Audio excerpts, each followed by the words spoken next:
Samsung A10s, hindi po gumagana ang Wi-Fi pati po Bluetooth. Pansinin niyo po, gray lang siya, wala pong option, hindi lumalabas ang Wi-Fi pati ang Bluetooth. Ayan, dapat kapag pinindot mo siya, magiging blue po siya or merong Wi-Fi na lumalabas. So dito mga idol, i-off muna natin. Madali lang sana ito gawin, lalo na kung mag-DIY ka, pero dito ka mahirapan. Panoorin ang full video repair. Una, tanggalin natin lahat ng screw at dahil hardware ito, tatanggalin po natin ang motherboard. Pati po yung mga connection ng battery. So, ayan, gamit lang natin ay kuko. So, pag-angat ng motherboard ay twister na. At tanggalin natin lahat ng camera. At dito mga idol, hardware ito, kailangan mo itong tanggalin ang pinaka-shade na to. Mag-apply tayo ng flux. At ito yung sinasabi ko, dito kayo mahirapan mga idol. Lalo na kung wala kayong sapat na gamit or hot air or wala kayong twister or wala kayong kakayanan gumawa ng cellphone, talagang masisira nyo po ito.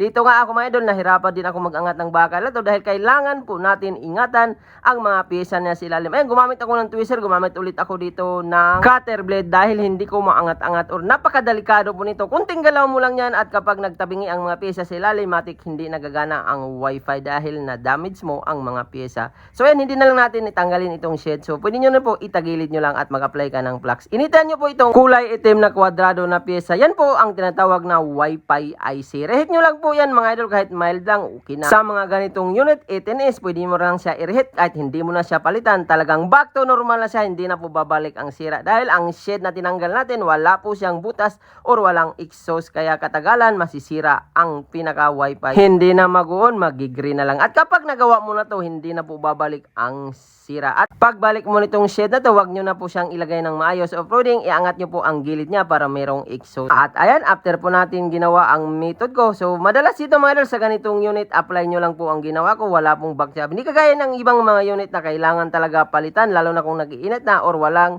exhaust or may mga butas na ang shade, so hindi po kailangan i-reheat, so kailangan palitan ng IC. Hindi kagaya dito, kapag mayroong may walang butas ang shade ng Wi-Fi section, pwede nyo gawin ang solusyon na to. So kasolusyon po nito ay kagaya lang po ng mga A20s at A10s. So yun po yung front sa mga Wi-Fi ang problema, lalo na kung matagal na. So ayan, tingnan natin. So open na po natin. So kanina wala pong reaction, nag-gray lang po ang pinaka Wi-Fi. At ngayon, after natin ginawa, tingnan po natin kung mapagana natin. At kung i-DIY mo ito, wag mo na lang subukan. Pwede niyo po dalhin sa malapit na paggawaan para hindi lalong masira. Or mag-PM lang po kayo, text while you wait. Ayan, dito na tayo sa the moment of truth. Pansinin nyo, meron ng option or nagbo-blue na siya. So ibig sabihin, nagbukas na po ang Wi-Fi at Bluetooth. Pansinin nyo mga idol, lumabas agad ang pinaka Wi-Fi or nagbo-blue na siya. Pati po yung Bluetooth pala, konektado siya doon sa ginawa natin, nag-open na rin siya. O siya, kung nakakuha ka ng idea, huwag kalimutan mag-share, mag-follow, mag-like at mag-subscribe.